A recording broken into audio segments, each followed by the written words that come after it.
नेपाल के एक बंद कमरे में रात को क्या हुआ जो सुबह पूरे बिहार को हिला गया। नमस्ते, मैं हूं सुमन शुक्ला और आप देख रहे हैं 7 टीवी भारत। आज हम बात करने वाले हैं एक ऐसी रिपोर्ट के बारे में जो एक रात, एक मौत और अनगिनत सवालों के घेरे में है। 14 जून 2026 रविवार की सुबह नेपाल के विराटनगर ट्रैफिक चौक के पास एक होटल और एक बंद कमरे में एक 24 साल के नौजवान की तबीयत अचानक बिगड़ी। उसके साथी उनको लेकर अस्पताल भागे, लेकिन अस्पताल पहुंचते ही डॉक्टरों ने उसे मृत घोषित कर दिया। और जब उस नौजवान की पहचान सामने आई तो नेपाल से लेकर बिहार तक हड़कंप मच गया, क्योंकि वो कोई आम नौजवान नहीं था। वो था पटना की मशहूर ज्ञान बिंदु एकेडमी के निदेशक रोशन आनंद सर का छोटा भाई प्रिंस यादव। वही प्रिंस जिन पर एक बड़े कोचिंग संस्थान में तोड़फोड़ करने के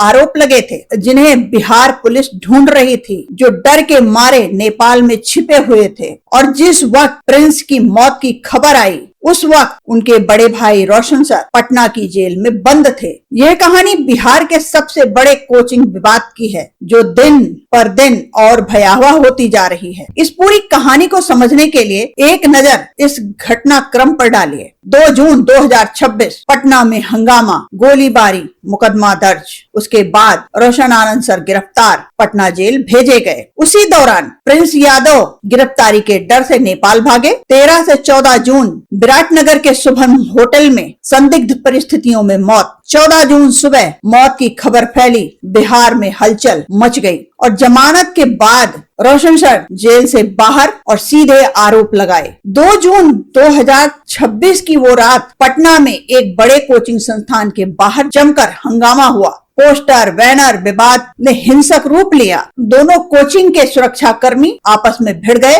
पथराव हुआ। एक सुरक्षा कर्मी को लोहे की छड़ से पीटा गया और गोलीबारी का भी दावा किया गया। जांच में सामने आया कि गोलीबारी खान ग्लोबल स्टडीज के सुरक्षा कर्मियों की तरफ से हुई थी। इस मामले में उसी संस्थान के एक कर्मचारी की शिकायत पर कदमकुआं थाने में मुकदमा दर्ज हुआ और जिन्हें मुख्य आरोपी बनाया गया उसमें रोशन आनंद के साथ साथ प्रिंस यादव का भी नाम था। यह पहली बार नहीं था जब प्रिंस यादव किसी विवाद में घिरे थे। 2021 में भी एक कोचिंग संस्थान पर हुए हमले के मामले में प्रिंस यादव पर आरोप लगे थे और इस बार गिरफ्तारी का डर था। बिहार पुलिस तलाश में थी। इसी डर की वजह से प्रिंस यादव अपने 5 साथियों के साथ नेपाल चले गए। विराटनगर के शुभम होटल में डेरा डाल लिया और फिर आई वो रात, 13 से 14 जून के दरमियान की रात। उसी बंद कमरे में तबीयत अचानक बिगड़ी, साथी घबराए, अस्पताल की तरफ लेकर भागे भी, लेकिन वो पहुंचे तो सही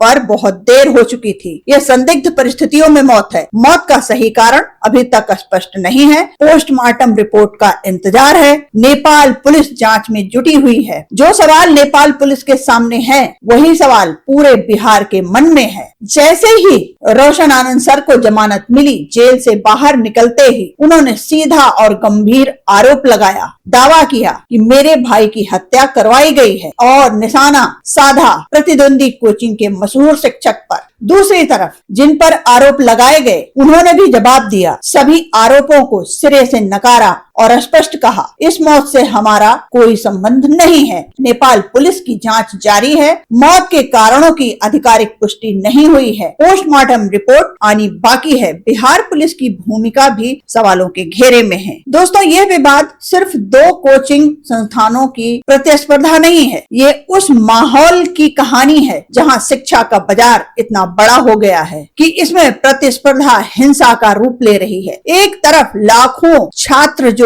इन्हीं कोचिंग संस्थानों पर अपना भविष्य टिकाते हैं, जो इन शिक्षकों को अपना आदर्श मानते हैं। दूसरी तरफ संस्थानों के बीच ऐसी रंजिश जो अब जानलेवा साबित हो रही है। हालांकि यह भी सच है कि अभी तक कोई आरोप न्यायालय में साबित नहीं हुआ। जांच अधूरी है और किसी भी पक्ष को दोषी मानना अभी जल्दबाजी होगी। सच्चाई तय करने का काम है जांच एजेंसियों का, न्यायालय का। हमारा काम है सवाल उठाना और वो सवाल ये है, क्या एक 24 साल के नौजवान को न्याय मिलेगा? एक 24 साल का नौजवान, अभी तो पूरी जिंदगी बाकी थी, अभी तो सपने देखने की उम्र थी, अभी तो माँ बाप की उम्मीदें थी। वो किसी विवाद में फंसा, डर के मारे घर छोड़कर भागा, सरहद पार जाकर छिपा और वो एक रात, वो बंद कमरा उसकी आखिरी जगह बन गई। चाहे मौत का कारण कुछ भी हो, चाहे सच्चाई जो कुछ भी निकले, लेकिन एक माँ का बेटा नहीं रहा, एक बाप का सहारा चला गया, एक परिवार की हंसी